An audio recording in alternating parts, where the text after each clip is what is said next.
Today, we're going to dive into a really powerful idea, the fact that who we are, our identity, isn't shaped by what we say we are or what we wish we were. Nope, it's built by the hard evidence of what we actually do.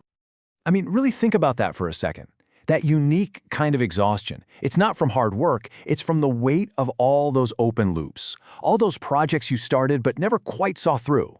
It's a heavy feeling, and it's the exact thing we're going to tackle. So, let me set the scene for you. Picture this, a guy, he's about 60 years old, sitting in a motivational seminar, and he's not inspired, he looks totally defeated. You can just see he's carrying the weight of decades of unfinished business. He gets up, walks right to the speaker, and just lays it all out there. It's this raw, honest confession that, let's be real, a lot of us can probably relate to. You know, that feeling of being a professional starter but never a finisher? And what's he hoping for? A quick fix, a magic bullet. He genuinely thought if he could just find the right mantra, the perfect set of words to repeat over and over, he could somehow talk himself into being a completely different person. Well, the speaker's response was just brilliant. He says to the man, okay, if you wanted to learn about computers, would just repeating "I am a computer wizard" teach you a single thing? Of course not, right? The wish, the words, they're totally powerless without the truth. And the truth is the evidence of your actions.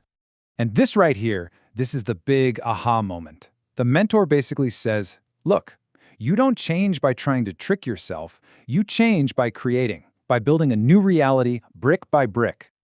And this is exactly why those positive affirmations often fall flat. Your own brain is your toughest critic.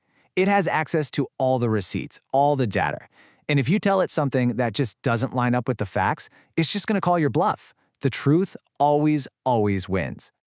Okay, so if words aren't the answer, what is? Well, the speaker offered a beautifully simple solution. It was time to stop wishing and to start building an actual, real-life track record. The advice was so direct. It was, forget the wishful thinking. Your new job is to become an evidence collector. Your goal is to gather undeniable proof, one tiny completed task at a time, that you are, in fact, a finisher. So the man takes this advice to heart. He goes home. He doesn't go and buy some complex productivity software or anything like that. No, his entire transformation started with one incredibly simple tool. He just bought a notebook, and with a pen, he completely reframed his entire existence with just 4 words on that first page. He wasn't tracking his to-do list anymore or his failures. From now on, he was only tracking his wins. I mean, the method itself is almost ridiculously simple. You get a notebook, you write the title, you do one thing, just one small thing, and you write it down. That's it. Then you do it again tomorrow. There's no complexity, no hurdles to jump over. And we are not talking about climbing Mount Everest here. The entries in his book were tiny victories. Sweeping the floor before he let himself get distracted.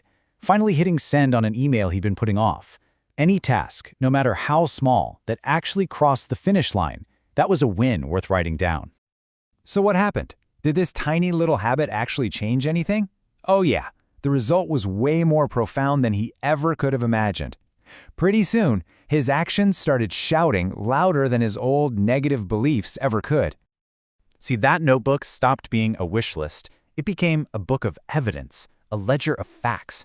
Every single entry was another piece of undeniable proof, another building block for a new identity, one that was based on reality, not just on hope.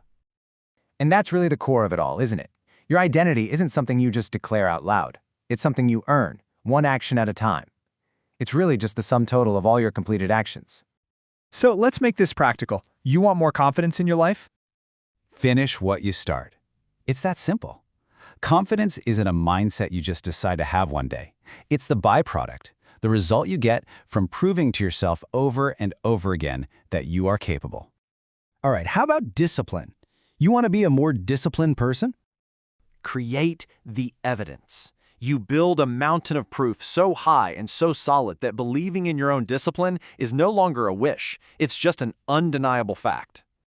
Look, at the end of the day, your actions lead the charge. You go first. And your self-perception, your real identity, it has no choice but to follow where your actions lead. You build the road, and your mind will travel down it. So, here's a challenge. It's simple. Don't overthink it, don't put it off. This is your personal invitation to grab a notebook and start rewriting your own story today. Just think for a second. What's that one little thing you've been avoiding? Washing that one dish in the sink, making that one phone call, writing that one single paragraph. That's all it takes. That's your starting line. So what's it going to be? Take a look around, look at your to-do list, and just decide. What will be the very first piece of evidence that you log in your book? Your transformation is just waiting for you to write that first line.